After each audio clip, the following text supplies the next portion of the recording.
Okay, there we go. And we are live. Hello, everyone. Hello, everybody. All right. What did we all think? Just right off. Oh, yes. Yeah. Do you want to start, John? Sure. I'm very conflicted. I think I like the first one a bit better. Oddly enough, I think because a lot of the stuff that happens in the first book, where I feel like you get a lot of time with the character and kind of some building stuff with that, which I know a lot of people maybe not liked. But in the second one, I feel like it was very long and very dragged out, and I feel like I was missing something, like some sort of attachment to the characters. And I feel like in general, I was sort of disappointed that we kind of like, even though we talk a bit about the powers and stuff like that, I feel like the fact that they sort of get sidelined and there's a really like convenient plot to kind of, or like a plot element to get rid of her powers for like the majority of the book. I was kind of just like, okay. I guess it's kind of a trope I don't like, is you first get powers and you get rid of them for some reason. So that I didn't really like too much. But I think I was just really exhausted by the end because there's a lot. It's really heavy. There's a lot that goes into it, and it's not that I didn't like a lot of the elements that go into it, because I was actually reading a book right alongside of it that was pretty similar, but it had a lot more nuances with all the bad stuff that was happening, and the characters, the way you kind of attach to the characters was really done. Where in this one, I wasn't attached too much to the characters, and I feel like there was just a lot of like racism and war and betrayal, and I was just like, oh my god, I'm exhausted. But in general, I still liked it, so it's like I gave it around a 3, but I still did enjoy a lot of the book. That wasn't helpful, but that's me. No, it was helpful. Do you want to go, Steve, or do you want me to Sure. go? Yeah, I can go. So I know last time we talked about the Poppy War, I wasn't too crazy about it, but I have to eat a little bit of crow, because as soon as I started this book, I knew it just had things started to kind of come together. So I understood why the choices that were made in the first book were made, and I understood why everything kind of started making sense. So I actually really love this book. It was a 5-star for me. Spoiler alert. But it's funny, John, you mentioned that about her losing her powers. I thought that was set up in the first book, and her addiction and the way that the poppy was used in the first book it kind of seemed off to me. But I liked what they did in the second one, and I did like the twists and turns and the betrayals and all the different. What really stuck out to me in this one was the aftermath of big battles and big wars, and what happens after the fact. So the damage that it does to you, the post-traumatic stress and the bitterness that she feels towards people who weren't involved in the battles. I thought was really interesting. The themes that were played out here, I thought were really intriguing. So I thought that was really well done in a nutshell. No. What did you think, Liz? I would have to say in between both of you. I think I ended up giving it a 4 or 4.5 stars, so I still really loved it. But like John, I thought it was one thing after another, and it just broke my heart so many times. And I did like that because it was clearly set up for that throughout the whole book. But at the end, it was just like, oh my gosh, okay, let's just end everyone, and she's on her own again, basically. Yeah. And like you said too, Steve, really the point of the book, even though it's all these battle scenes and it is about war, it's truly about the effects of war. And so that really got to me as well. Mm-hmm. And about everyone who it doesn't have their hands in the war at all, but they're the ones that are most affected. And just that scene too of Rin finding all those people frozen in ice right before their battle that was very descriptive, and yes. There So was like bodies in the water too, right? Or was that just from the first one I'm thinking? But there's another thing where it's like they just keep stumbling on like massive graveyards, which they don't have graveyards. They don't have time or place to bury the bodies. But yeah, they stumbled onto that a lot, and it was very compelling, very jarring. I think that was when they poisoned the water system too. Mm-hmm. Yeah, That was also intense. but good. Yes, I mean, But yeah. good. I'm on it, Liz. I'm like right there with you. It's like I don't think if I didn't have the perspective seeing of how it can be done, because I feel like this book is very visceral and there has a lot of good stuff into it, which is why I definitely like the book. But I definitely have read books where the nuance is a bit better and it reads like a better story or better fiction with characters that you can kind of like a bit more. So I think that's the reason why I don't like absolutely love it or give it a 5 stars. Is like it could have done a bit more to the nuance instead of, as Lizzie said, like just one thing like after another. But yeah, I think all the subject matter was very visceral and really intense. And in general, I did enjoy it a lot. Visceral is a good way to describe it. I like that. That's a good observation. And yeah, I thought it is one thing after another, and I liked what they did with the. I like that the characters pay for their mistakes. Yes. And in the beginning, you really see the difference in Rin from the first book, and then from the beginning of the second book and to the end, the way that her perspective changes and that she learns from her mistakes and she pays for her mistakes too. So that's what I really enjoyed about it, is that the things that and her perspective changes from not wanting to be responsible for anyone, just you tell me what to do and I'll do whatever you want, and I don't want to be responsible for anyone dying. I don't want to be responsible for any failure. I'm just doing what you tell me to do. And by the end, she changes back to, okay, I need to be, I'm responsible and I need to do things a certain way. I like that. The buzzword going around lately in social media is accountability, and Rin definitely needed to start taking accountability for a lot of things. If I may, real quick, I think the most devastating part. I mean, there's a lot of reveals at the end, like when what's the Empress's name? Which one?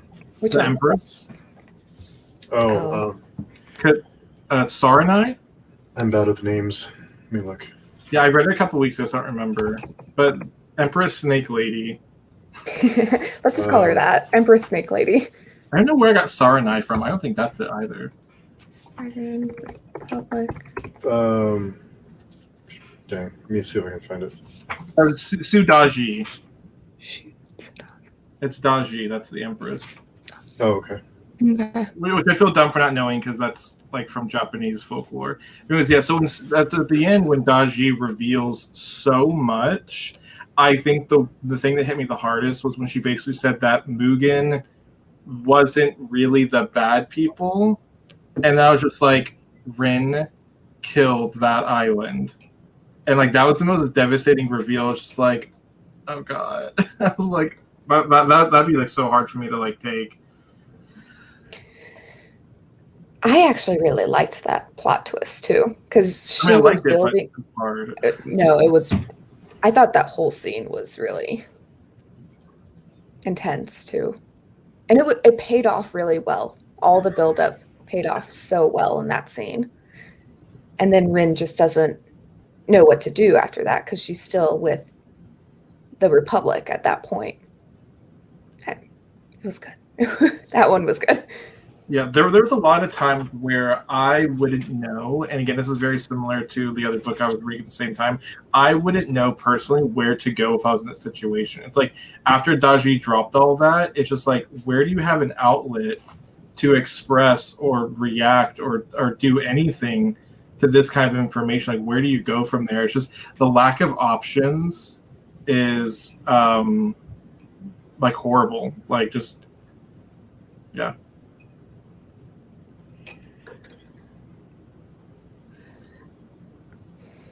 I think that's one of the great things about where Ren was set up. She was a leader, and then she gave up that power. and she's just a soldier at that point in the book, right? Mhm. So she's just taking orders. She can't have an opinion, point blank. Mhm. And yet she's still responsible for the kite, the surviving kite members at that point as well. So she has her hands tied. I'm sorry, John. Go ahead, John. I'm sorry. Well, I was gonna say, because speaking of, I did forget that was actually part of it. It wasn't because Steve, I did like a lot about what you said about what they did with the powers. There was some stuff where I like how they took it away. I also forgot to mention that the kite that you mentioned, the fact that they took them away too. So it's like we get like no powers. It's like Rin lost hers because of this like plot element thing, which is really good because it gave her so much plot progression and plot building. So it was really good for her to overcome that. But then, wait, is it? I think it's the Psych. I have the audiobook. I think they call it the Psych. Okay. Yeah, they and they take them away too. They like put them on a different boat. Half of them leave before the plot really gets started. So that was another thing I forgot to mention in terms of like the powers leaving is like not only do we not get Rin's, but the Psych is gone too. So I was like, oh, I was kind of waiting for all these really cool powers. But this is cool too, I guess. Yeah, I think that was probably strategic to separate them so they wouldn't be so powerful. So they wanted them separated. And something that I think we all agreed on after the first book is that it was kind of strange that Rin was the leader of the Psych after towards the end of that book. And you could in this one it's funny that all the other members are kind of like, why is she our leader now? She shouldn't be in charge. Yeah. So I thought that was interesting that they felt the same way. Yes. I didn't realize that what's his face, which is dumb. I don't know his name because he's talked about the entire book. But the past leader, the one who died, yeah, I did not expect him to be so much baggage in this book. Like there are people dealing with him the entire book, and then what he was and what he was to have lost him. I liked that part though too, Yeah. just because not only do you have grief, you have the idea of an abusive relationship prolonging the whole time and dealing with that as well, coming to terms with love and abuse and just that whole element, and also a lost family member almost for Rin, because she's the last one now, right? And a lot of things happened with his character, and even though he wasn't there, he is a major part, like you said, John.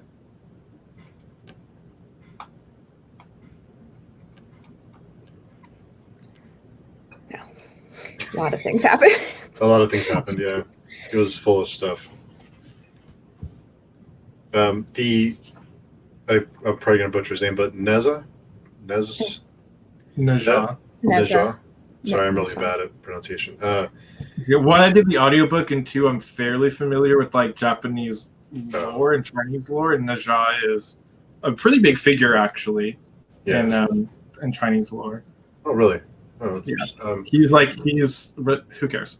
He's really interesting. You play a lot of video games and like Chinese video games and stuff like that. He pops up a lot. He's very popular. I thought that towards the end was that caught me by surprise. I didn't see that coming. I raged so hard. I was just like, you psychopath. Like, I couldn't believe after everything. I still don't know what's going on. Like, at the end, when they see him, and he's just sitting there on the dock or whatever, he just lets them go by. I'm just like, what is happening? What are you? What's going on? I like to be optimistic and think that he didn't know things were going to happen, and he's letting them go because they're his friends. But But he stabbed her. He stabbed her. I know. I want to be optimistic. It was just a friendly poke, all friends. It was just a flesh wound. It's fine. She'll recover. I kind of wondered if he didn't try to stop them because he didn't want anyone to see what he could do, because he wanted to keep it a secret that he had abilities. So maybe he didn't try to stop them because he didn't want to reveal what he could really was capable of.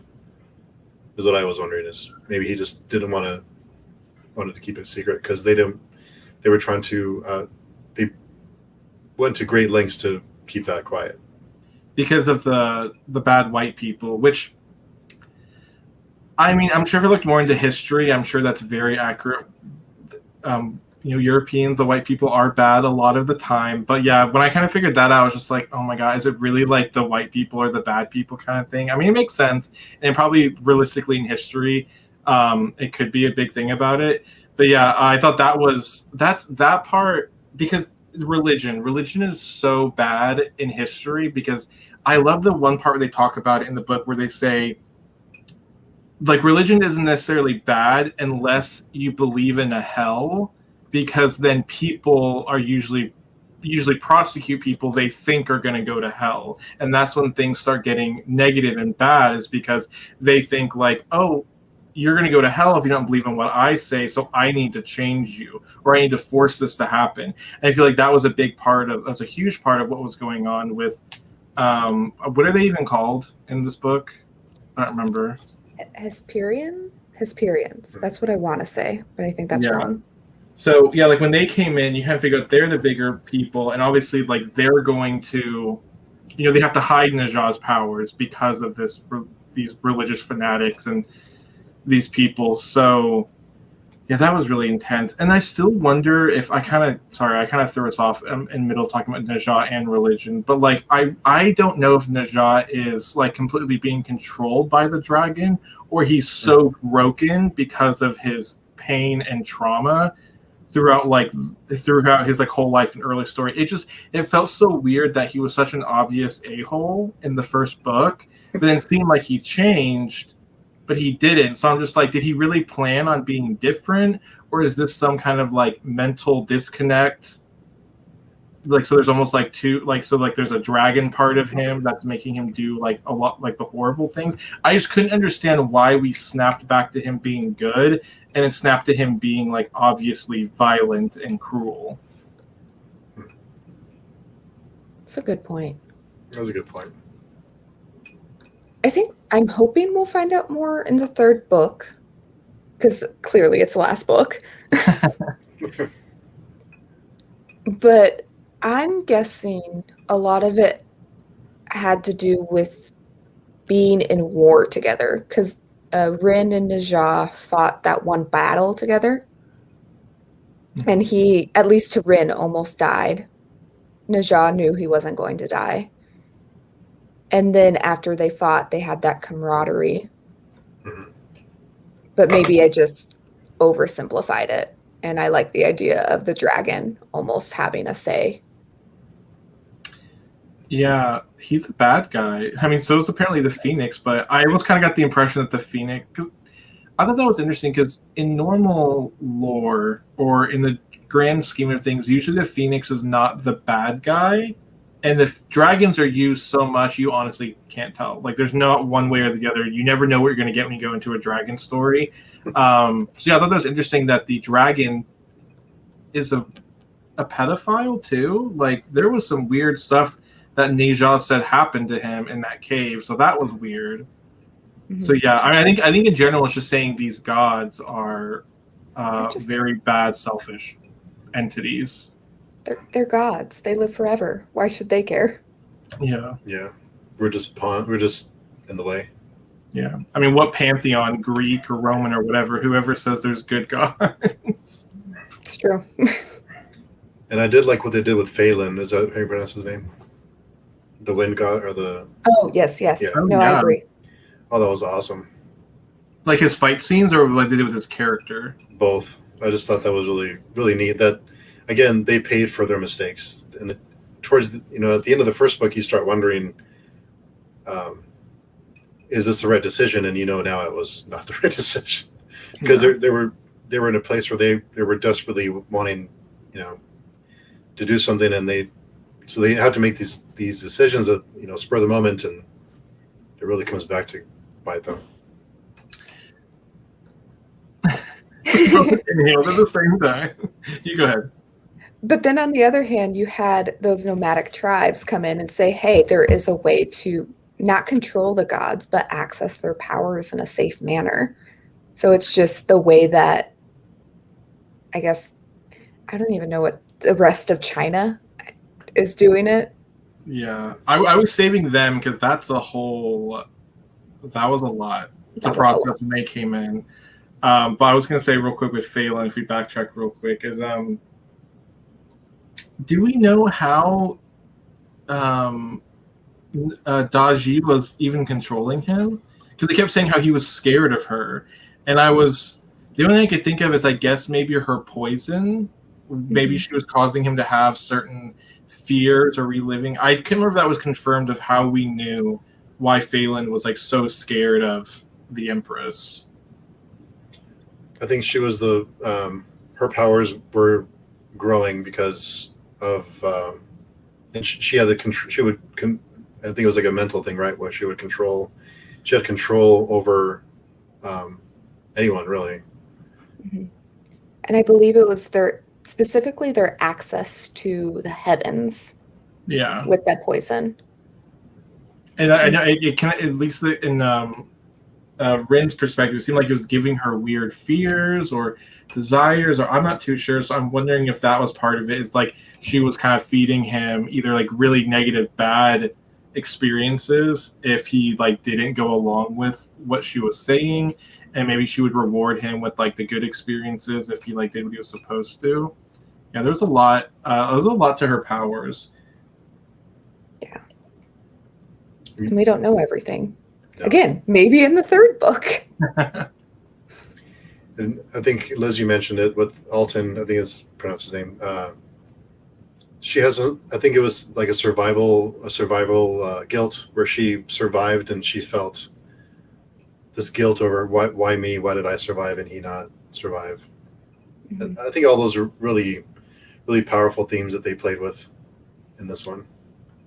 There's also a lot of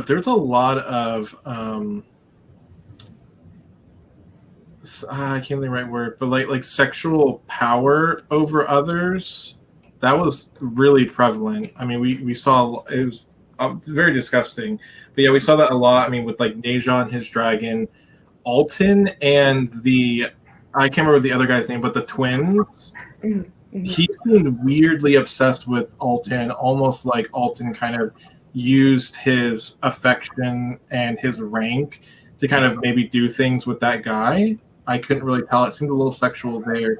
I mean, even the Empress, her whole story started because she saw one of the English people, one of the white people, like basically raping like a Muganese soldier or something like that. So that's unfortunately a very prominent theme that is really hard to kind of take in as you kind of read that.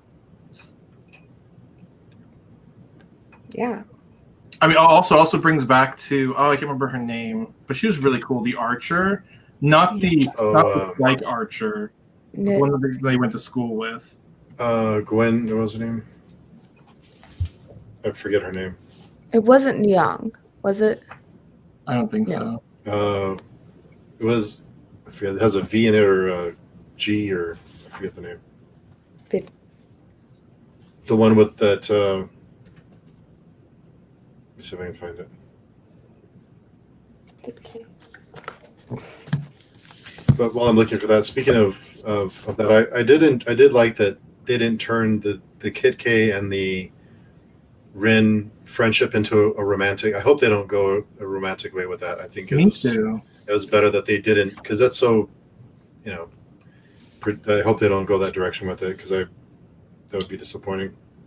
It was a very good relationship. I liked how it wasn't so obvious, like, oh, we're going to ride or die, like nothing's going to get in our way. Because the beginning, they don't get along like super well. There's that learning curve and building curve, like back up to, them being friends again, and the way they communicated, and yeah, they're done so well. I don't think it will go romantic. I can't see them getting together.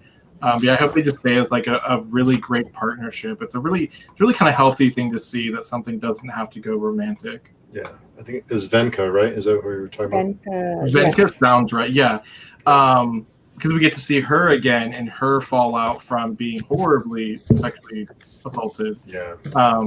From the first book, and I liked how it brought up back to. I think it goes back to because she has an abortion, so it goes back to what Rin did and Rin's choices from the first book. So that was tied in really well, and it was horrifically beautiful the way they kind of realized that and the conclusions she came to. And I loved how they didn't. And she wasn't just a rape victim. She then becomes like their archer and stuff like that. So I think she was very beautifully brought back into the book and handled very well. But she had to fight for that too. Yeah. Mm-hmm. Yeah, she did. I'm not sure if either of you are familiar with the history of how much of this was, because I know the first book follows pretty closely some events in history. I'm not sure how closely these events are to historical events. I did not know how much of this was relevant. I thought that this branched off a bit more. I kind of thought just the most inspiration came from the Poppy Wars, but don't quote me on that. I don't know how much she pulled from reality on this one. Yeah, and I wasn't able to do much research on this one because I wanted to stay away from spoilers when I was doing the research for the first book. Yeah, that's why I was afraid to get spoiled too. And I assume a lot of it is based on, I guess it would be no, I'm not even going to guess, actually. Never mind. Well, I remember the first one had a lot to do with, I don't know if I'm generalizing England in general, but like that area, there was a lot of trade of the poppy plant. I know that they actually had a big impact on why the Asian area or why China became very reliant on the drug. They basically drugged an entire country. And they needed that, so that's how they got a lot of their money. I don't know if it led into is it colonialism is the correct word? It's like, because I feel like that's what we're getting in the Dragon Republic, is they're kind of wanting to colonize China. I mean, it makes sense because I'm sure we're all aware of like the Crusades and like religious wars and stuff like that. I have just never heard it in like the Asian countries, so I don't know if that was drawn from reality or not. I would say this is why I didn't really want to guess, because that was earlier. The Opium Wars was pre-World War II, and maybe around the World War II time. And then the Poppy War was clearly World War II. And I thought these wars were post-World War II, so kind of the communist era of China, those wars when communists came around. But again, I haven't done my research. I have no idea. I mean, we'll see. Yeah, I mean, I wouldn't be surprised because, again, it definitely all leads back to the religion, as they think that the Nikanan gods are just like heathenistic gods. I feel like that's, again, I don't know if specifically they did do that in the Asian countries, but we all know that there was like purifications and like crusades and stuff like that to get rid of other religions that weren't like Catholicism or whatever it is, Christianity. I don't know, I'm not super that into history, but so yeah, I mean, even then I feel like you can still see where they drew it from. They're still here in Nikan to get rid of their gods. They literally think they're evil and they're experimenting on them, and they're really just sound very disgusting. And I think you really get, and what I like about this is you get it from both sides. I was very horrified when they first show up and Rin is just so racist to them. She's like, oh, they look so ugly and pink and fleshy, and it's just like, it's horrible. And it just makes you realize, and it had already happened with the Muganese and the not Spartans, but I can't remember, whatever Rin is in the island. Yeah. Spiro. Starts with an S. Yeah. There's a lot of people not accepting other people as humans. They like, everyone is looking at other people like they aren't humans, and that's literally like everyone. It's just everyone's doing it to like every country, and it's really obvious again when they bring in the Hesperians. It's like each other, like they don't see each other as human beings. Really see each other as experiments or something. I think that speaks to the psychological damage that happens when these big wars take place, and they have to dehumanize the enemy, because otherwise they can't do what they have to do in a war or what they're told to do. So I think after the battles are over and after the wars are over, then they have to change their thinking from these are evil, awful, these they have to die to okay, now we have to try and live together. And I think that the effects of just psychological effects of having to do that kind of thing and going on with your life after, how can you just turn that off? Yeah, you have. I mean, you're exactly right. The only way you can survive is by dehumanizing the people you're supposed to be murdering. Mass murdering in this case too. Yeah. Thanks, Ren. Sure, she doesn't regret that. Well, she did. Yeah. Well, I think she started to, and something I don't know if we talked about it after the first book, but I wanted to ask both of you about it. Is we talked about history and there was another reviewer, I think his name was Patrick Ryan. He talked about he had a review for the Poppy War, and he said that he had mentioned that Ren at the end of the first book was basically the atomic bomb, and that didn't even occur to me until I saw that. So I'm not sure if either of you picked up on that. That's really interesting. I did not at all. Yeah, I didn't pick up on it, but I mean, it makes sense. Like in hindsight, look what they're going with. Yeah, it made sense when I heard him say it. I was like, oh, okay. Yes. Hello. Yeah. I wonder if that was on purpose. Like if she did that. I mean, because that is exactly like what happened. It was a deterrent to stop anything. Mm-hmm. Yeah. Luckily, in real life, it wasn't as on a massive scale. There was still a lot more people still left alive, but it's still very horrible. Yeah. Awful. It's just awful things. I mean, like we were saying though, this book is just really focused on the realities of war for other people. And so it's almost maybe not necessary, but interesting the way Kwong is making it more so, making it bigger to show how bad it can get. Yeah. I mean, I was even really excited. I was excited and disappointed, but it made sense when she finally found her family again in the camps. It went about as well as I should have expected. I was surprised they came back, if I'm going to be honest. I thought they were gone forever and we'd never meet them again. I'm glad. It was so nice.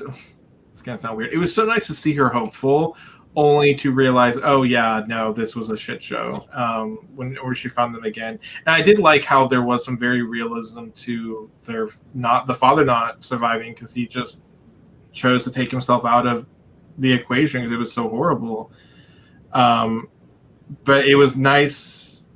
Again, it was very visceral to see her have hope, to realize she wanted this or was missing it, only to kind of get back to it and realism hit her again to be like, oh yeah, these people were terrible. Her mother is still a horrible person. And then even her younger brother, who made some good points about basically being forgotten. And he was just like, you knew what my mother was like, and you basically left me with that. So again, it showed how selfish and detached she was when she left, not realizing how much he actually did care for her. I just don't think I liked in the end how he kind of came back to basically just sort of be a plot element to bring her to where the other warlords were meeting up. Not that was kind of random. I was just like, how did these warlords find Ren's younger brother and get him to bring her? So besides all that, though, I thought everything else was very realistic and sad how that played out. Yeah. I don't know if it will be random because he might be, the younger brother might be a bigger part in the third book because she will be, I guess, an icon or huge general for the Southern Army. Yeah. Coming up. And we don't know what's in store for him, or he might die in the first 10 pages. Or maybe now he'll never show up. Who knows? I don't remember what happened to him by the end. I mean, that whole place is attacked, so I have no idea who survived or what they're going from there. Oh yeah, that's right. I thought he survived though, didn't he? Or it was alluded to? Or I think it was just unclear. A lot of the refugees just fled or died. I like the way that when Rin was captured at the end, how they were able to find her, how Kid K was communicating with her from on his arm. Yeah. They were talking back and forth that way. I thought that was really cool. Which actually is interesting. So does she like not have her hand at all? Because I thought it was interesting that she has 2 swords from that trident that she melted down. And I was actually thinking about it because I have like the first book here, and she's only wielding 1 sword. And if you look, her other hand kind of looks almost nubbish. So I was like, why didn't she have 2 swords? I thought it was so cool. Before I finished the book, I was just like, oh, why didn't she have 2 swords in the cover? I wonder if that was on purpose or not. And now I get to the end of the second book, I was like, oh, maybe that was on purpose. Maybe she literally only has use of 1 hand. I don't know if the other one's like kind of a nub or not going to be useful. So interesting. I wonder what they're going to do with the other sword then, because it's very special metal apparently. Mm-hmm. Well, my understanding, at least when I saw the first book, was that she just preferred a single sword. But now that, and we don't know until we finish the 3rd book, or at least start it, we won't know if she has use of that hand, if it healed correctly. Yeah. till later. So, again, we'll find out everything when we finish the series. I thought that was a really great moment when because she struggled to use the spear for so long, and people kept telling her, why are you wasting your time with that? And then when she did realize, this is a really dumb thing to do and I need to move on. It's kind of symbolic for her moving on and getting over her guilt and her pain and her attachment. Yeah. And yeah, exactly. Yeah. And acceptance of abuse too. Yeah. Mm-hmm. Instead of him being this godlike figure, he wasn't. I did like how when she saw him in her dream, she did admit that she did not love him. She loved the idea of him or what he could have been. I thought that was very powerful. That seemed really real. I can't speak like for everyone, but I feel like if you were probably in an abusive relationship, you would definitely see yourself in this fantasy war-torn world. You do something as simple as like how attached you can get and how I can't think of the right word, but like how delusional you can be about someone you're in an abusive relationship with. So I always like when authors can bring in something that we can relate to, even though we're not in a very horrible war right now. Yes. There's so much to unpack, and I knew it reading them, but now that we're talking about it, there's a lot more that we're starting to pile it. It's a lot to. Right. It's like, oh yeah, that and that. Yeah, there's a lot. Oh, that also actually just reminded me the older brother was delivered in dumplings. Oh my god, yeah. I think I definitely audibly did something when that was revealed. I think I did too. Yeah. Just like, oh. And it was very again, I think we talked about this a bit in the first one, where Kwong is really good at writing or describing non-violent and visceral things, and good at writing the bad stuff. And I feel like this was very well done because it doesn't excuse my example, but it doesn't hand it to you on a silver platter. It's like you really had to it wasn't just like, yeah, I put your son in this food and you're eating it. It was not super subtle, but it was just the way it was built up. It's like no one like flat out said, oh my god, you fed me my son or whatever. So yeah, just that whole part was the way it was written. It was horrible. I think it got the reaction that it probably was wanting. Yeah, that was bad. That was really bad. Did I care about him that much though? Not really. No, but No. It was just his death in the end. It was, yeah. I did think it was. Oh, there's so much to unpack with that guy, the Dragon Emperor or whatever he is now. But I was thinking again how Rin probably figured out, and I'm assuming that she's probably correct, that he wanted a son with powers, so he let his youngest son die and Najah go to the dragon to get somebody with powers. That was very horrible. He's a very horrible man. Yeah. He'll do anything to get ahead. Yeah. Yeah, no Father of the Year award for him. No. But there was a lot of warfare too, and a lot of strategy, and I thought that was all really well done. Yeah. Yeah, there's a lot. I mean, they talk about the ships, and they talk about all like the water. Oh my god, all of the like, not even just like the war part of like weapons, but as we talked about earlier, the poisoning of the water and how it what it did below it, or below the certain line where they drop off all that like poison, and then we have like and of course how that's going to affect the land. And yeah, then they go into the pig intestines and how it was like coiled in there, so they had like mines in the water. So yeah, there was so much warfare, not just weapons, but like strategy and stuff that like harms the whole country. I mean, at the end of the first one, I was already thinking like they're destroying their land. What are we going to do in book 2? Destroy more of the land, apparently. I thought it was really interesting too how Kwong sets it up as well. Like the northern part of the country is fine. The southern part of the country is where it's been hit the hardest. The war happened there. All the people are displaced. Their water is poisoned, and they're finally sick of it, and they're rebelling now as you enter into the third book because they're just done. And I thought that was beautiful because that's what happens in life. Yeah. Mm-hmm. I'm very skeptical at how. I know they have a lot of faith because they're basically saying you underestimate just how many people the South have. But I mean, they don't have airships and guns, so I'm concerned. A lot of carnage. Yeah. Yeah.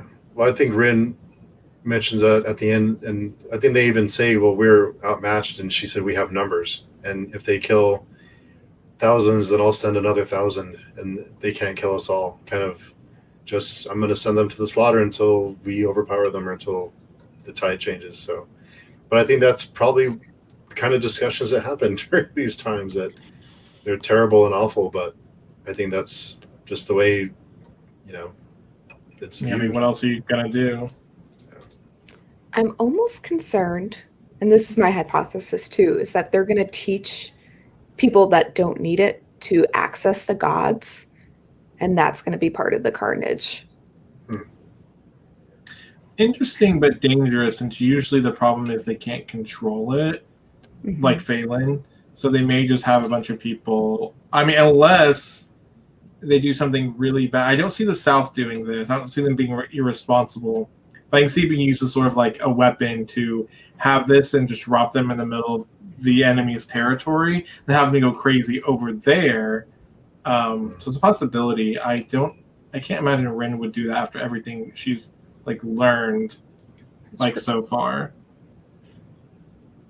Or who was it? The nomadic tribes. Maybe he starts with a C. The guy who was in the Kite? Senka or Psych. The other guy. The twin. The single survivor. Yeah. The twin. And the way that might come back maybe too. The way that they died at the end was, oh my gosh, that was heart-wrenching. Man, that was brutal.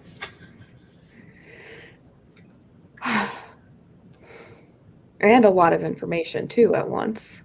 Yeah, the last 50 pages, I think it was just packed. A lot of reveals, a lot of betrayal. That's again exhausting towards the end. It's a huge fight, a lot of reveals and a lot of betrayals.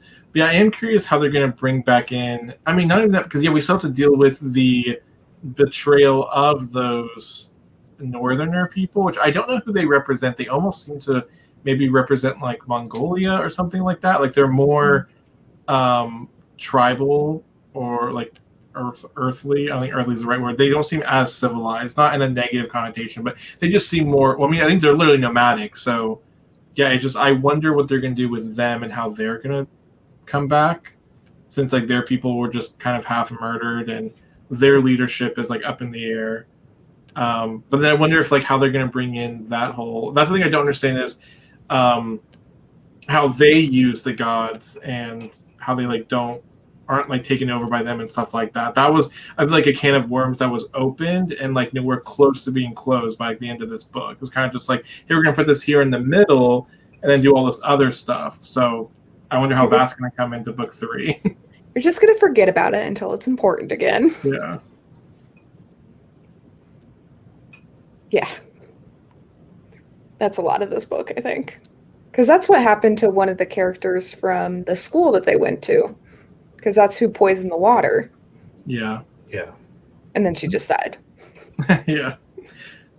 Which I thought that was really interesting. Again, so just like Venka, is they're bringing in these people, which makes sense because they did go to a school where they're supposed to be the leaders going forward, or like the most intelligent and the strongest. So it makes sense that they would battle each other. I didn't feel like that was set up well. Sometimes it's kind of cliche in school settings to be like, oh, we're going to battle each other. And you're kind of like, why? And you're like, it makes sense with how they set up them to be the leaders, the most intelligent and everything like that.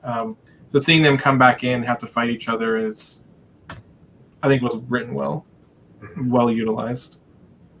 And all the motivations make sense. It was earned, I thought. Mm-hmm. It'll just be interesting, too, on how all of this comes together, like we keep saying, in the 3rd book. Yeah. It's set up a lot. I honestly don't know. It's also not as long as... I think the last one, it wasn't as long, I don't think. The Burning God? I think it's longer than Poppy War, but not as long as Dragon Republic. Okay. And correct me if I'm wrong, but the middle book is usually not as thick, right? It's usually the thinner, or not as long. Typically in trilogies, or am I? No, I would say the last one usually is the longest. Yeah, it's actually not that much shorter. It's literally like, it's 640 for the Burning God, 658 for the Dragon Republic. So it's about the same. Okay. Not bad. Lots gonna happen. Hopefully, a lot happens. Well, I don't know if we're gonna have a happy ending. I don't see a happy ending in our future. I don't see a happy ending. Has anyone else heard, though, that I've also heard that the second one is supposed to be the best. So that's a little disappointing. But I haven't really necessarily heard why. I've just heard the flat statement of the second one's like people's like favorites. No, I've been trying so hard to stay away from spoilers that if I see anything, I'm like, nope. I've heard the third one is very divisive. The ending is very divisive. I don't know. I've avoided spoilers, but I have heard it's very, either you love it or you really hate it. There's no in between. So interesting. We're gonna have an interesting third discussion then. Yeah, for sure. We all just hate it. No. That'd be awful. So No, go ahead. No, go ahead. I'm sorry. I was just gonna say, like, I don't know. I don't really have any predictions. I think last time we had a lot of fun with predictions because we're talking about like Neja and the triumvirate, the 3 people, and I was just like, oh, maybe like Dragon Emperors, like the Dragon Republic. Like, no, that didn't happen. So I think we had a lot of fun with like the predictions for the first one. I don't know what's gonna happen from here. I guess we've already slowly talked about it, about like the South being like butchered and stuff like that, but I don't have any strong predictions on what could possibly happen. No, I agree. It's so deviated. Not in a bad way. Well, maybe in a bad way because it has been very violent. But yeah, I guess my prediction is just it's going to be very bad. And like you said, Steve, no happy ending.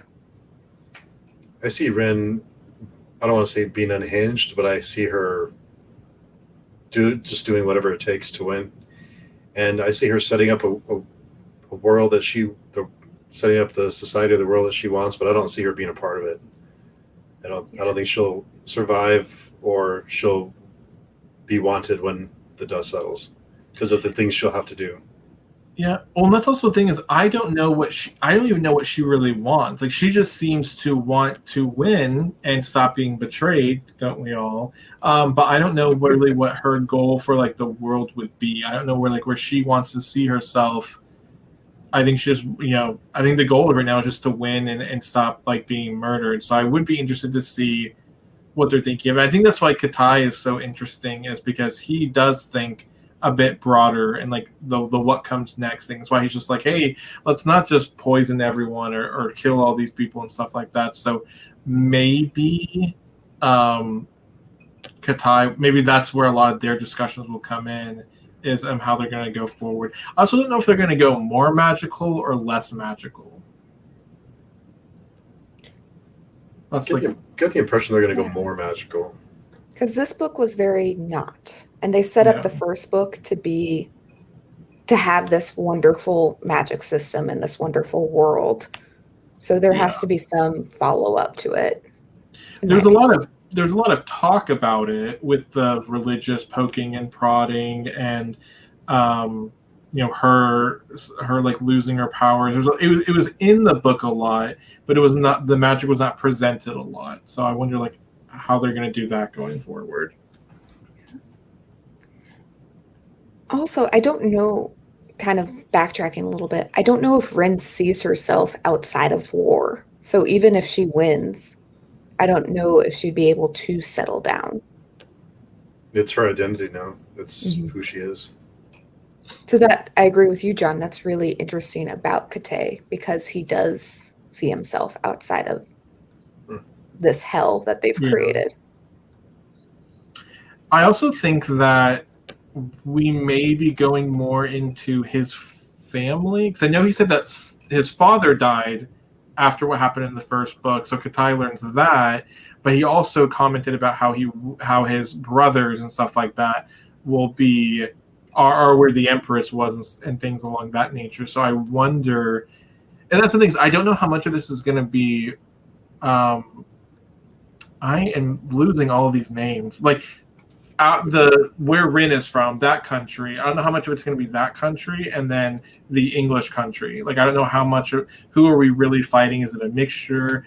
Like, what's going on? So, I mean, Katai may have to face that in like battling his like family, who's supposed to be like the strategist for like the Empire.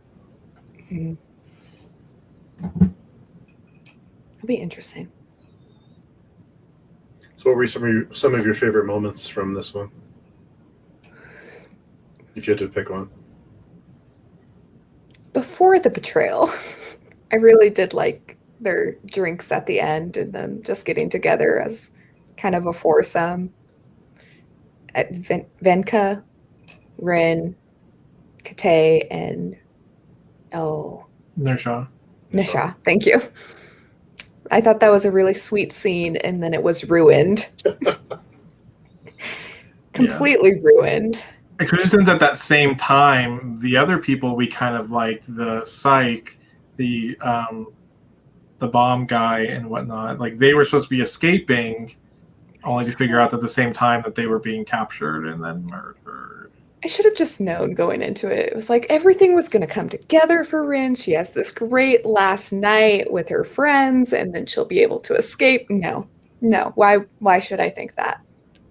I wonder if then that I know we're getting off topic from your question, but I wonder if because the psych that first left, who's no longer part of the psych, they're still out there, right? So I wonder if they're going to come back. Since it seems like Kwong does seem to be a fan of bringing people back in, not just like them disappearing forever. So she does have a habit of bringing them back. So I feel like we're going to see a bit more of them. But to be frank, I don't remember even what they did. I don't remember a lot of the psych. I feel like most of the psych people we know are dead, like the water guy. That was really sad, by the way, when he died because of the poisonous water. Yeah. I was like, I liked you, bro. It's just gone. Yeah. So that's. I wonder if they're going to come back. But in terms of my favorite scenes, I liked at the very beginning. Are you guys fans of the Pirates of the Caribbean movies? Yeah. The third one, the very beginning of the third one, when they are in Singapore, and it's that real like Asian aesthetic pirate atmosphere. I love that aspect from the beginning. Like that's what I imagined when she was going on to the brothel kind of ship or whatever, and that chick's like trying to sass Rin, and Rin's like, I will light your ass on fire. I like how she kind of handled that.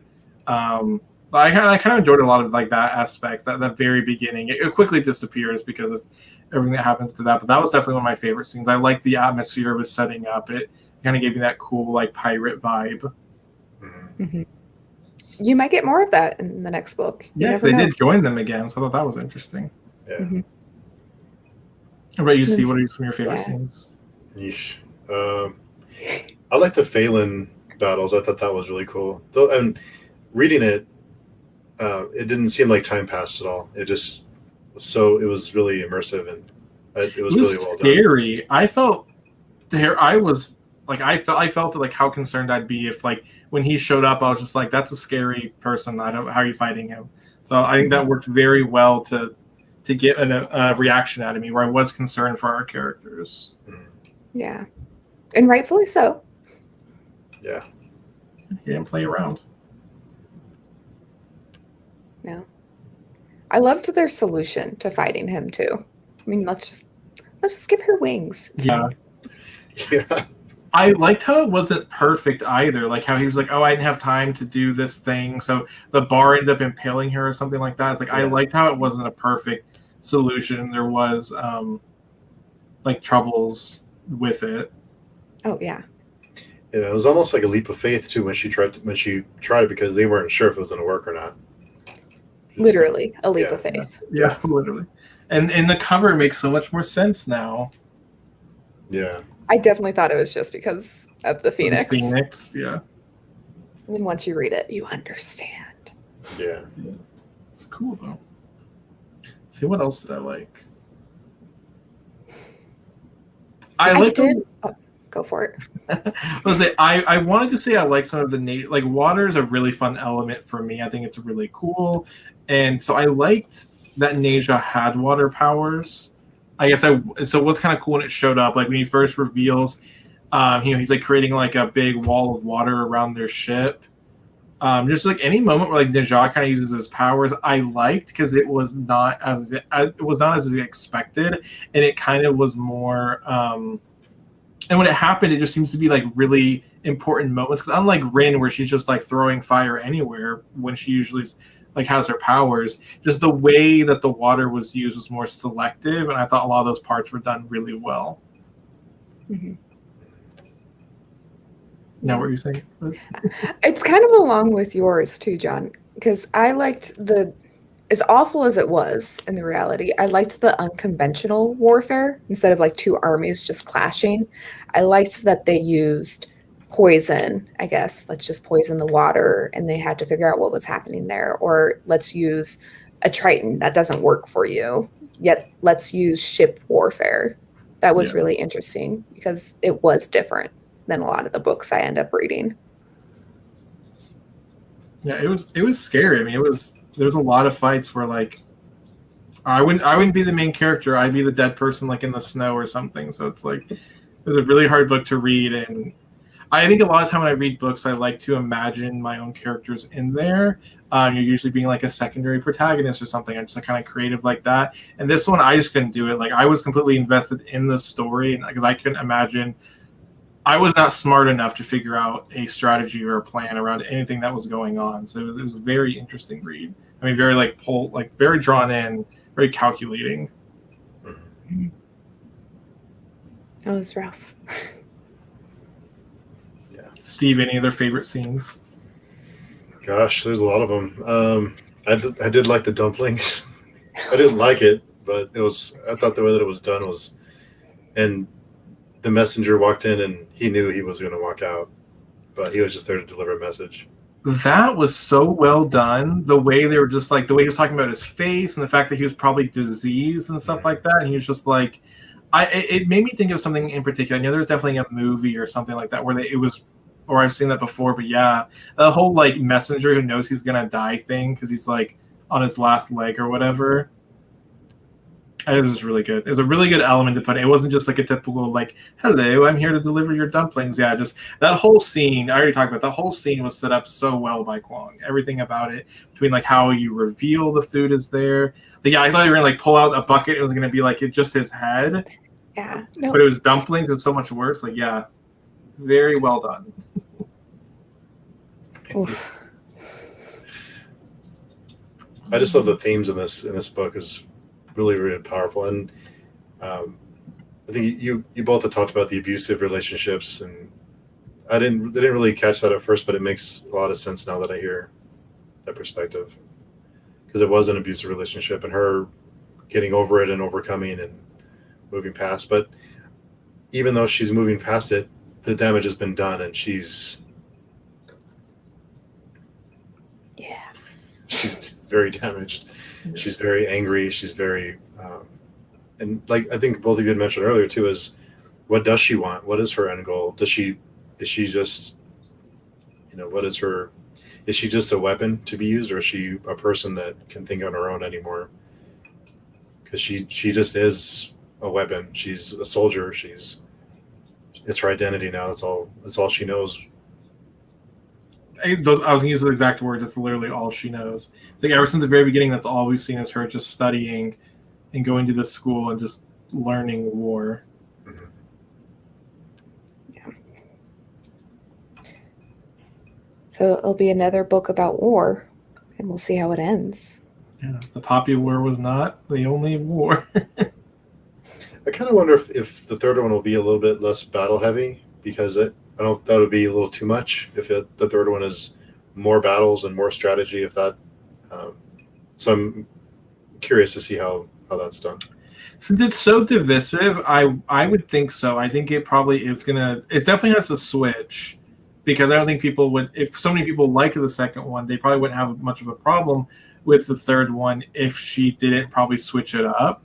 But I think I actually may like that. Because I feel like it has to go more mystical. Like I feel like it's gonna bring in the nomadic people and their connection to stuff like that.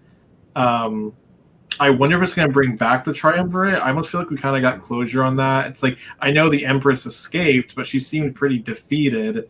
And then I still don't know. Well, I guess maybe because they said that it's like they can't all be dead or something like that. So it's like, I feel like the Dragon Emperor still has to be out there somehow or some way. And then we still have her teacher who locked himself in the cave, and the Empress is still alive. So again, I feel like Kwong's probably going to bring people back in, because she really doesn't forget anybody, and I kind of like that. Yeah. What would be the best ending of the series for both of you? Move. Oh. I kept thinking that. I was just like, I would have left that island lickety-split so fast. Like, bye, everyone. Just Rin leaving everything destroyed and never talking to anyone again. That's a really good question. Well, I feel like I don't know what I even want for Ren, and she doesn't want anything for herself. I would like some sort of, like, I guess, closure with the gods.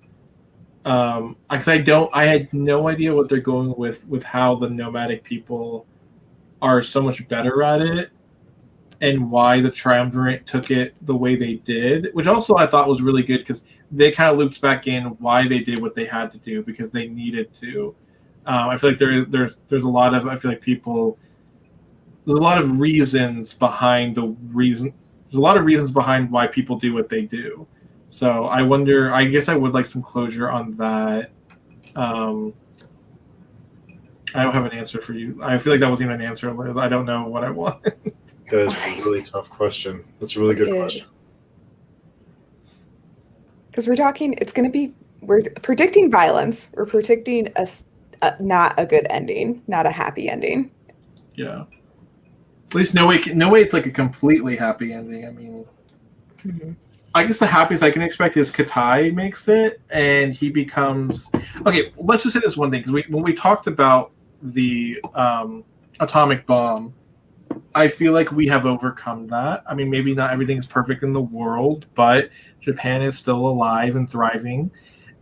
So there is an after. Like, there's going to be an after the war. Like, there's definitely side effects and stuff like that. So they can't destroy everything. So I'm hoping, my hope is that Katai does live, and he is definitely part of the leadership that is going to correct a lot of mistakes and things along that nature. So that's my answer. The best, happiest ending I can think of is Katai survives and is part of the community that's going to revitalize their country.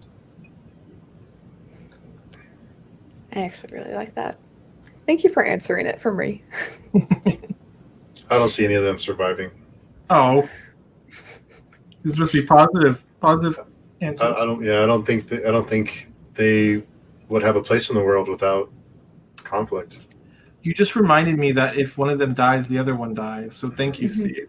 So even if Rin doesn't survive, Katai's gonna die. Yeah. Well, I know they have that whole thing. It's like where they can. Okay. They Sorry, can unbind, Steve. though, right? I'm so sorry, Steve. I'm gonna let you get back to it. No. But they did talk a lot about how if one of them dies, there's that whole going with them or letting them go thing. Mm-hmm. So that has to come back. But please continue, Steve. You just crushed my hopes and dreams for my happy ending. But go ahead. No, I think that's possible. I think that they could unbind, but even if they do unbind, I don't think. Maybe Katay. Is it Katay? In the audiobook, it's Katai. Katai. I know it doesn't look like that. I see the spelling. Yeah. It's weird, but I need to do that. Yeah, if he survives, he may have a place in the world, but I don't think Ren has a place. I don't know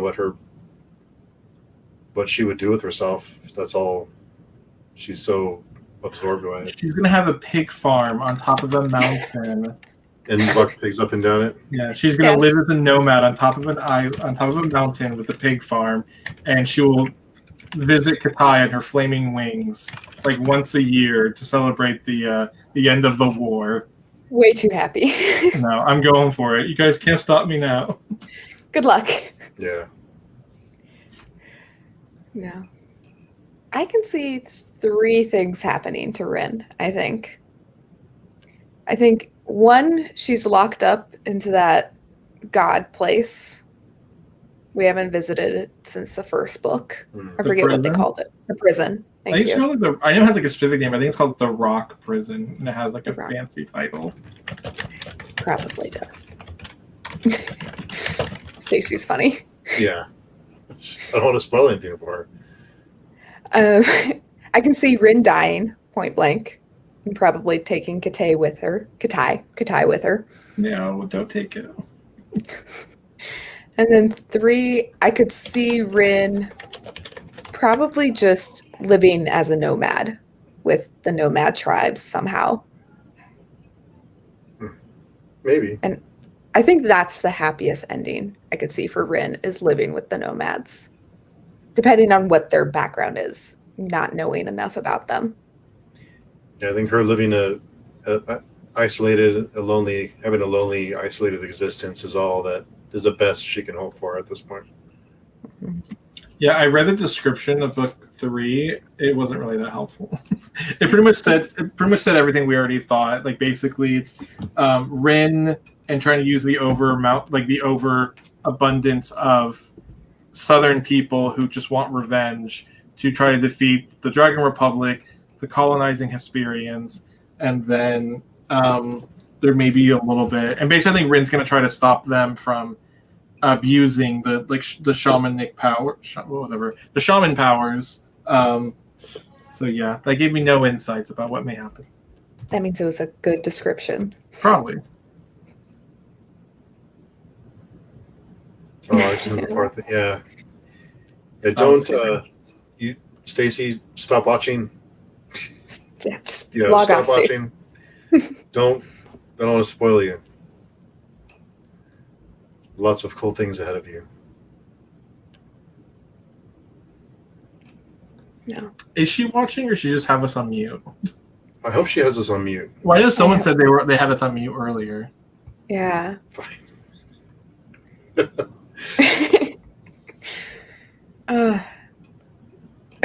Bye, Stacey. Yeah. Thanks, Stacey. Watch it later. Yeah, come back and watch later, Stacey. Just kicked her off. Yeah. We're evil. I don't No viewers here. Yeah, I would hate to spoil her on so many cool things she has yet to read. I feel like you could try and you would still miss something because so much stuff happens. Yeah. Mm-hmm. So much, though. It's a great book because of that, though. Because I was reading it, I didn't feel like it But then when I put it down and I tried to categorize what all happened, it was insane. Yeah. It's a really good book to have a discussion with. Listen, that's why I was really looking forward to this one, because I was like, there's so much I need to like unpack and discuss. It's just a book that I feel like you need to have like a discussion about. Just like on its own, it just left me really tired. I needed to express a lot of things and talk about it. It's a really good discussion book, I think. Yeah, that's true. I'm kind of scared about the third one actually now, because I feel like I'm just gonna close it and just want to be done with it. I don't know. So many things could happen. Yeah. Well, I'll be the optimistic one. Do we have Please a be. neutral and a negative one? Let's have Steve be the negative one. Steve, everyone dies. Me, our people live and are thriving. And I'll be... Rin is going to go off with the nomads and never be seen again. But everyone else is going to die. But everyone else will die. Maybe not Kate. Kate will be Both thriving somewhere. Yeah. So about as best as we can get. Yeah, I don't see them surviving. I hope they do, but I don't. They've gone too far. There's no coming back. I wonder how many books have. I mean, because Rin's. This is a one perspective book, right? I'm not going crazy. It's just Rin, right? Mm-hmm. Yeah, because the main character can die, but I feel like we've already killed a lot of the secondary characters. So it's like, how many books have like the whole cast die? Like just the world is left. Say good. It's been a while since I've read one of them though, but a good number. So I'm trying to think like who we really have left after most of the psych has died. I mean, there are some characters that could still come back, Mm-hmm. but no one that feels as important as people we've like already met. I mean, maybe they'll bring them in and make them important. I feel like the second book brought in people that like Venka, who like are kind of like a main character, or a pretty prominent side character now. So maybe I mean, it's a pretty big book. Like, so they could bring in new people, make us like them, and they'll be the survivors by the end. Oh, Okay, I just assumed kill. Yeah, I'm gonna go full negative, tragic ending. Was my prediction. Well, let me go read the last page real quick. Yeah. Let's find out who's right. We have to save that for the next one. Okay. So final thoughts. I'm sorry. I was going to say, I didn't know when we were doing these. I noticed that we didn't have anything scheduled for July for this or the Faithful and the Fallen. The Faithful and the Fallen is August 1st, I think. That's probably why I didn't go all the way. Yeah. I think the last Sunday was kind of a weird scheduling thing, but... oh, yeah, I see that. Yeah, July 31st. And then so August 1st. Gotcha, okay. But for this one, whenever you guys want to do it, or we can do the same day again. Yeah, we have it about 7... Wait, is it 8 Eastern or 7 Eastern for Ruin? I wrote 7 p.m., so I'm assuming it's 8 Eastern. Let me see. So obviously we want to do it sometime before that. Which I don't know. I like this discussion a lot more than The Faithful and the Fall. I enjoyed ending my day on this discussion, even though it was a really bad book, but it was a good discussion. Well, bad book as in the content. I was going to say, I've been saving it for like our final like ratings. I don't know if we're going to do that or not, but I actually did raise my rating after this discussion. I don't have as many negative thoughts about it. So I feel like it's a solid like 4, maybe 4.5. It was about a 3 or 3.5 before, but there was, like I said, in discussion, I feel like there is a lot to it, and like my negatives aren't really that prominent like anymore. We've done our job. Yeah. You convinced me. You're right. This is a really good book. I still liked a lot of the Poppy War stuff. I liked a lot of the character stuff with the Poppy War. Mm-hmm. I think learning and seeing Rin and stuff like that. But so yeah, it's a little bit better for me. But I still really like both. Honestly, how often I feel like I always think of it as like a reread potential, and like rereading this one sounds hard. Yeah. I don't know what kind of mood I have to be in to reread the Dragon Republic. And Johnny mentioned. I'm sorry. Go, Liz. No. For me, a reread for a series depends on the whole series. Yeah. Like I'm not just going to pick up one book in a series. So I'm going to have to wait until I finish that third one. But I like how you think, because I think that way too. Okay. Let's see, Yeah. what were you going to say? I was going to say that you had mentioned that this discussion was a lot. You were looking forward to it a lot more than the Faithful and the Fallen, but just drawing a contrast between the two, what we talked about this a couple hours ago, but in Valor, and it's not spoilers, Liz, but well, not too many. I better not. But there's consequences in this book that, when somebody makes a mistake.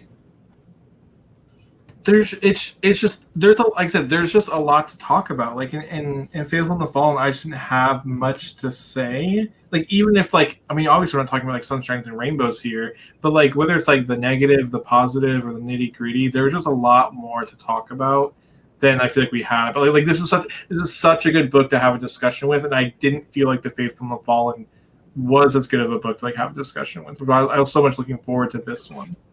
It's funny we say that there's not much to talk about after a 600-page book. Yeah, true. Oof. That's rough. Yeah, not selling that series right now. I'm not a fan, but it could change. I mean, I've been wrong before.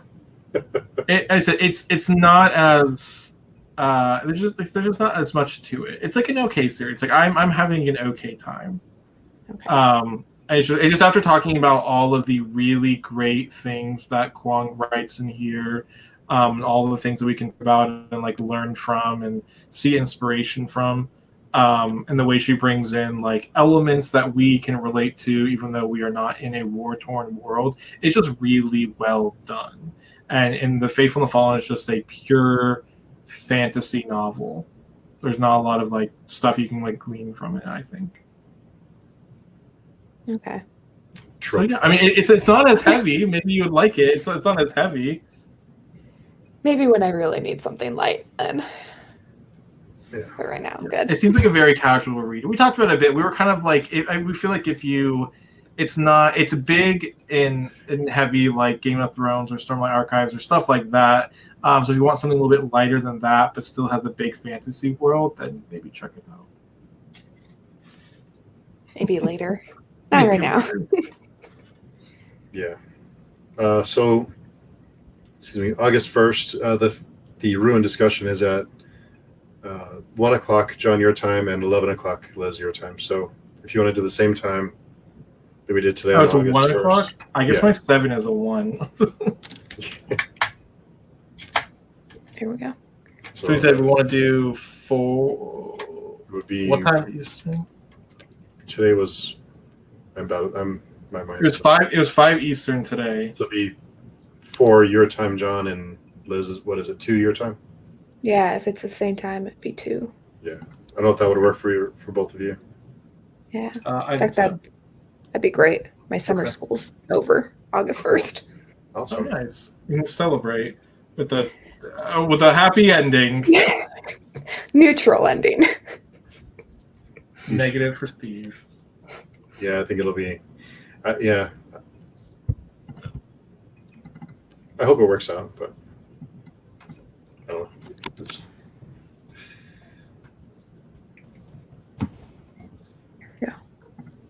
Dude, what did we just agree on? What time Eastern? That is 5 o'clock Eastern. Okay, so 4. These time zones. Yeah, so 3 my time, and Liz will be 2 your time, I think, Pacific. So final thoughts. What do you guys think? What has your opinion changed after our chat, or are we still the same? Well, yes, I will reiterate. Yes, my I think I did change. I bumped up my score a bit, and then Liz, you went over. Actually, Liz, did you? What's your final thoughts rating? Mine was a 4.5, and I really did enjoy the book. I think the ending, it was a long book for me. I thought it kind of dragged a little bit in the middle. Yep. But that ending really honed it in for me, because that was, like we kept saying, that last little bit, there was so much packed into it that it kind of made up for everything else. And then there was just a lot that happened in there.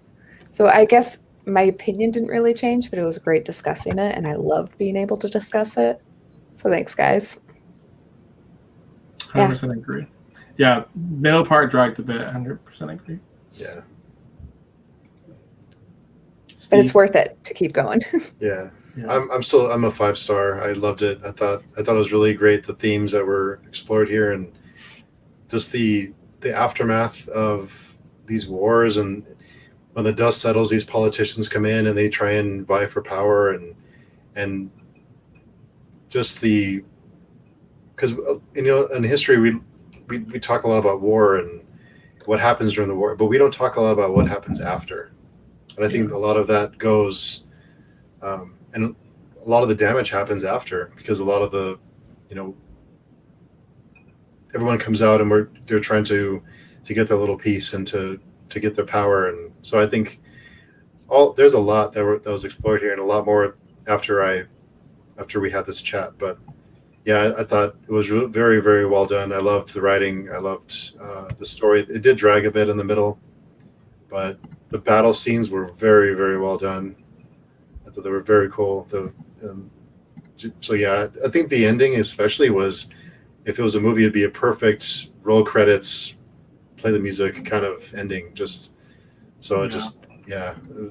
I loved it. I thought it was great. I didn't. It did drag a bit, but there wasn't too many times when I was bored or just wanting it to be over. So I agree. Yeah. No. I'm excited. Yeah, I'm looking forward to it. Yeah, that'd be a good one. Not horrible. Not a horrible ending to the series, Steve. I'm still saying terrible. It's my my black little heart is saying it's going to be a terrible ending. It's going to be a negative ending, but it'll be, I don't want to say satisfying, but it'll be, I don't want to say entertaining either, because you don't want to say a terrible ending is entertaining, but it'll be a well done story. There we go. There you go. It'll be impactful, I'll say. Probably visceral again. Visceral is a great way to, that's a great way to describe it. But yeah, I do think it will be, I don't see a happy ending, but I think it would be fitting for the story. I feel like as long as it doesn't end, as long as it ends with showing that it does move on from there, like in real life, every war that's happened, those places still exist. We're still living. As long as it kind of has some sort of like realistic ending like that, where it's like it's not all over. Maybe these individuals didn't make it, but we're still going to move on after that. Yeah, I think the world that she leaves behind will be in a better place. I think she'll leave at least the possibility of a better world, and I don't think she'll be around to see it. I was going to say exactly that. I think as long as it sets up that she's leaving a place that can grow from whatever is currently happening. That was a perfect way to describe it, Steve. That's why I think that's another good way to end. It shows the potential for what it could be created from there. She'll plant the seed, but she won't be around to water it to see it grow. Yeah. Or at least the soil. At least get the soil in a place where somebody can plant a seed. Yeah, exactly. Just keep getting farther and farther down. Yeah, we keep lowering our expectations. Yeah, should get rid of the bad mud so that somebody can put soil down, somebody else can put the seed down. Oof. Or the world would just burn and nothing will ever grow again. Right. We're barely being optimistic, and still it's like going to be even worse than that. It is titled The Burning God. Yeah. We'll see. Maybe she becomes. The Phoenix comes into play. Maybe she defeats the Phoenix and becomes a god. Maybe. You're being more optimistic, Steve. Is that optimistic though? I don't know. Well, that's what I thought was interesting. I feel like we're trying to wrap up, so I don't need to kind of like bring us back. Like I thought at the end that's what we were thinking is like, oh, okay, she talks about how the god, like she basically controls what she does with the god's power. It's like her, like she kind of exactly what I said. It's like, so I kind of thought that's where we're going with, and that didn't really get talked about at all in the second book. There was nothing about like her controlling the Phoenix's ambition or something like that. So I wonder if they're going to bring that back again in the third one to show like her kind of leading the Phoenix's like ambition through her own ways or something. I don't.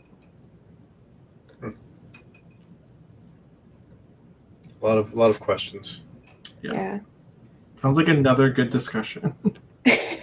And I don't see the Empress being necessarily the bad. One of the, I think there's something happening there. No, the Empress, I foresee if she comes back, which I think she will, maybe as a teacher for Ren.